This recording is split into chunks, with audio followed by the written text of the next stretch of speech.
പിന്നെ ഈ പെരുന്നാൾ എങ്ങനെയുണ്ടായി? അത് ഉണ്ടാക്കിയത് കോൺസ്റ്റന്റൈനാണ്. ഡിസംബർ 25 ക്രിസ്മസിൻ്റെ ദിനമായി, ഒഴിവ് ദിവസമായി, ആഘോഷ ദിവസമായി, ആ സാമ്രാജ്യത്തിൽ മുഴുവൻ ഒഴിവ് ദിവസമായി പ്രഖ്യാപിച്ചത് കോൺസ്റ്റന്റൈനാണ്. അദ്ദേഹം അത് പ്രഖ്യാപിച്ചപ്പോൾ എന്തായിരുന്നു അതിൻ്റെ കാരണം? യേശുദേവനെ വിശ്വസിച്ചതിൻ്റെ പേരിലായിരുന്നു എന്ന് പറയുന്നതിൽ എന്തെങ്കിലും കഴമ്പുണ്ട് എന്ന് ഞാൻ വിശ്വസിക്കുന്നില്ല. കാരണം റോമാ സാമ്രാജ്യത്തിൽ ഡിസംബർ 25-ാം തീയതിയായിരുന്നു സോൾ ഇൻവിക്ടൂസ്, അജയ്യനായ സൂര്യദേവൻ്റെ പിറന്നാൾ ദിവസം. അത് സൂര്യദേവൻ്റെ പിറന്നാൾ ദിവസമായതുകൊണ്ടാണ് അന്ന് ഒഴിവ് ദിവസവും ആഘോഷ ദിവസവുമാക്കിയത്. ഒരു വിവരത്തിന്റെയോ വിവരണത്തിന്റെയോ വിവർത്തനത്തിന്റെയോ ആധികാരികത നിർണ്ണയിക്കുന്നത് അതിനെ സാധൂകരിക്കുന്ന തെളിവുകളുടെ ലഭ്യതയാണ്. ചരിത്രപരമായ വസ്തുതകൾ ആവശ്യപ്പെടുന്നതും പ്രാഥമിക ദ്വിതീയ സ്രോതസ്സുകളിൽ നിന്നുമുള്ള തെളിവുകളുടെ പിന്തുണയാണ്.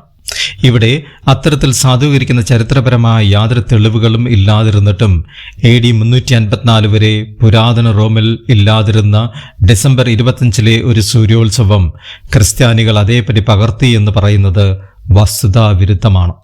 ഇത്തരത്തിൽ ഒരു ചരിത്രരേഖയിലും രേഖപ്പെടുത്തിയിട്ടില്ലാത്ത ഒരു സൂര്യോത്സവം കോൺസ്റ്റന്റൈൻ ചക്രവർത്തി ക്രിസ്മസ് ആയി പരിവർത്തനം ചെയ്തു എന്ന് പറയുന്നത് പുരാതന റോമൻ ചരിത്രത്തെക്കുറിച്ച് നമുക്ക് ഇന്നുവരെ ലഭ്യമായ തെളിവുകളെ നിരാകരിക്കുന്നതിനും വെല്ലുവിളിക്കുന്നതിനും തുല്യമാണ്.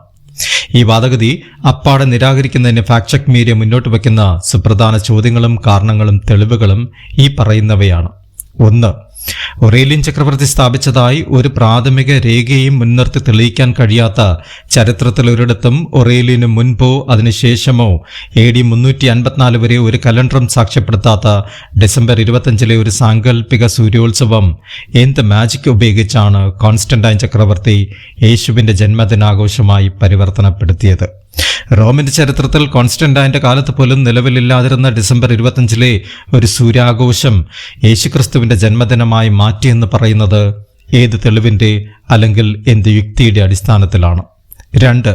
ഇൻസ്ക്രിപ്ഷൻസ് ലാറ്റിനി സെലക്ട് എന്ന പേരിൽ അറിയപ്പെടുന്ന റോമൻ സാമ്രാജ്യത്തിൽ നിന്നുമുള്ള പുരാതന ലിഖിതങ്ങളുടെ ഒരു വലിയ ശേഖരണത്തിന്റെ 3ാമത്തെ വോളിയത്തിന്റെ ഇൻസ്ക്രിപ്ഷൻ നമ്പർ 8940 രേഖപ്പെടുത്തിയിരിക്കുന്ന സോൾ ഇൻവിക്ടസിനുള്ള വഴിപാട് ദിവസം നവംബർ 18-ാം തീയതിയാണ്.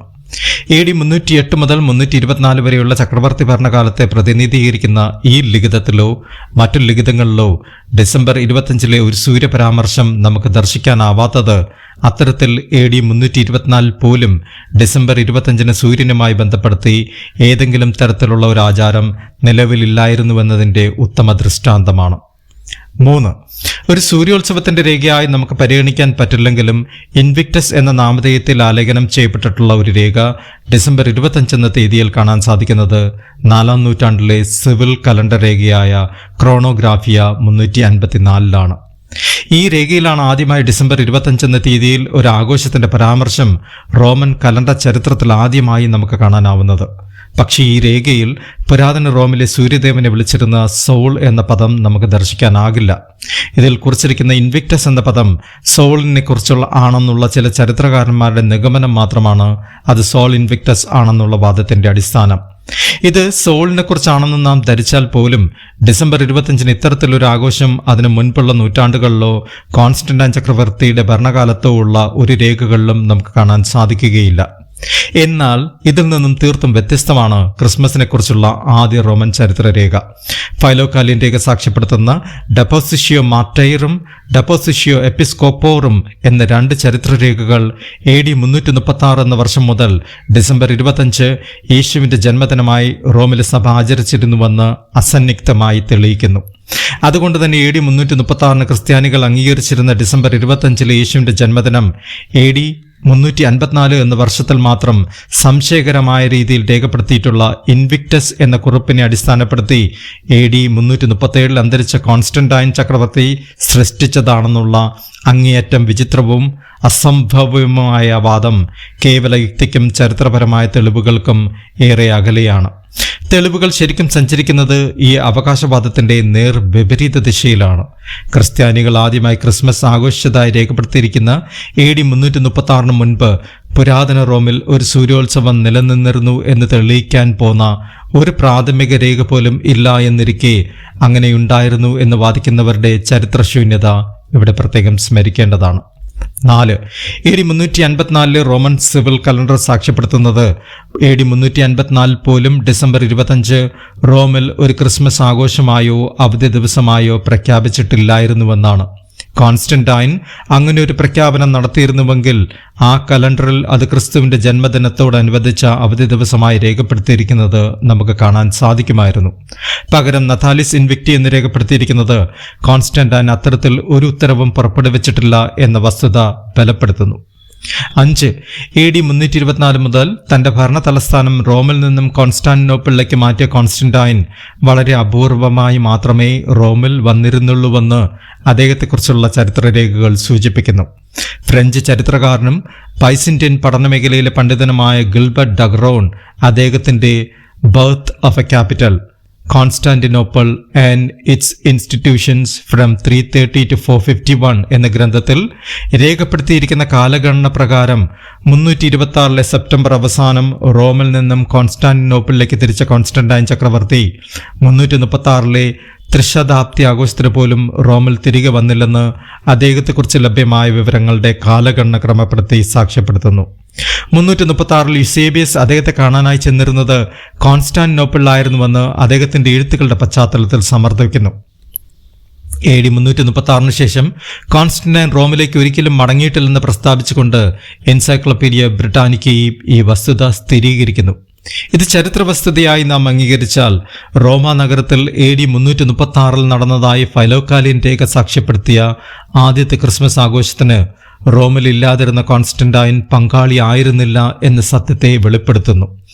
ആദ്യമായി രേഖപ്പെടുത്തിയ ക്രിസ്മസ് ആഘോഷത്തിന് അതിന്റെ ഉപജ്ഞാതാവായി തേലക്കാടൻ ആരോപിക്കുന്ന സാക്ഷാൽ കോൺസ്റ്റന്റൈൻ പോലും ഭാഗമല്ലായിരുന്നുവെന്നത്, അത്തരത്തിലൊരു നീക്കം കോൺസ്റ്റന്റൈൻ നടത്തിയിരുന്നില്ല എന്നതും ആ ആഘോഷത്തിന് അദ്ദേഹം യാതൊരു ഉത്തരവും പുറപ്പെടുവിച്ചിട്ടില്ല എന്നതും പകൽ പോലെ വ്യക്തമാക്കുന്നു.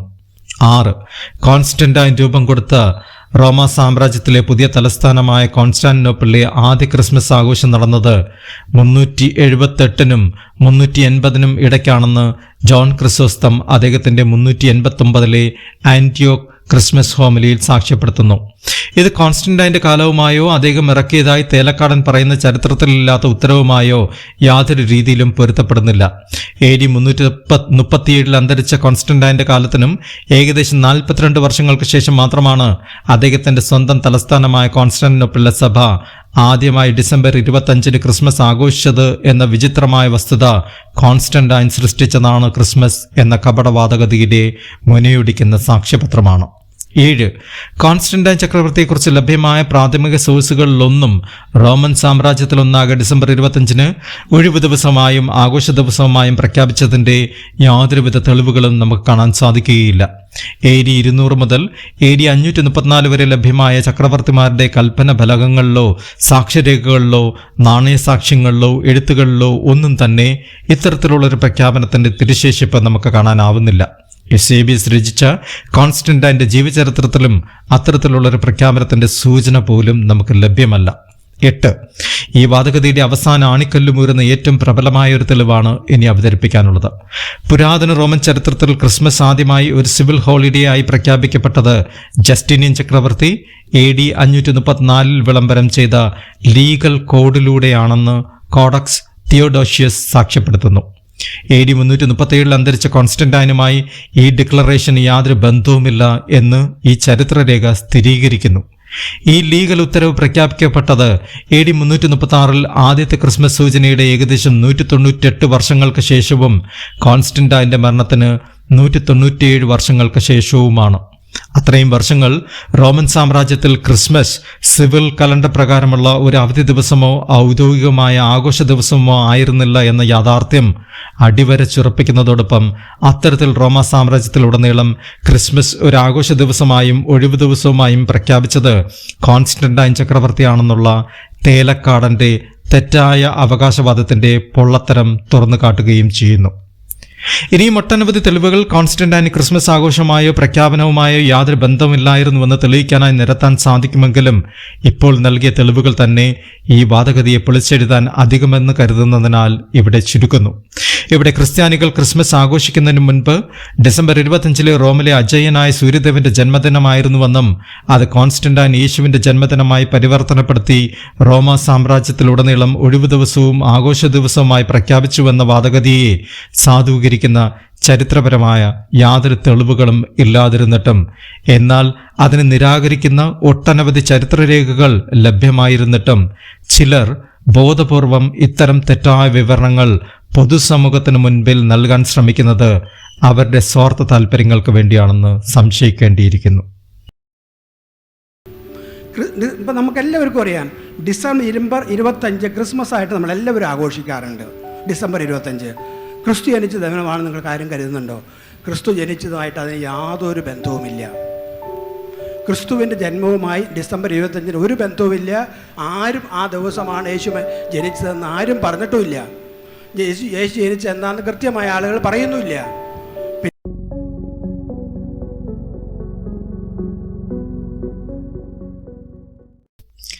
ഇനി പോൾ തേലക്കാടനോട് പറയാനുള്ളത്, പൊതുസമൂഹത്തിന് മുൻപിൽ കത്തോലിക്ക സഭയുടെ ക്രിസ്മസ് ആഘോഷം റോമൻ പേഗനിസത്തിൽ നിന്നും കടം കൊണ്ടതാണെന്നുള്ള വാദഗതി അവതരിപ്പിക്കുന്നതിന് മുൻപ് ഈ മേഖലയിലെ ആധുനിക ചരിത്ര പഠന സാക്ഷ്യങ്ങളും ലിറ്റർജിക്കൽ പഠന വിവരണങ്ങളും ഒന്ന് മനസ്സിരുത്തി വായിക്കണമായിരുന്നു അങ്ങ്. വ്യാജവാർത്തകളും വ്യാജ ചരിത്രങ്ങളും വ്യാജരേഖകളും മാത്രമല്ല, ഇടയ്ക്കൊക്കെ നിഷ്പക്ഷമായ സത്യസന്ധമായ ചരിത്രപരമായ രേഖകളും വായിക്കാൻ ശ്രമിച്ചിരുന്നുവെങ്കിൽ ഈ അഭിനവ ശകുനിയുടെ വിഡ്ഢിവേഷം അങ്ങേക്ക് സ്വയം ചാർത്തേണ്ടി വരുമായിരുന്നില്ല.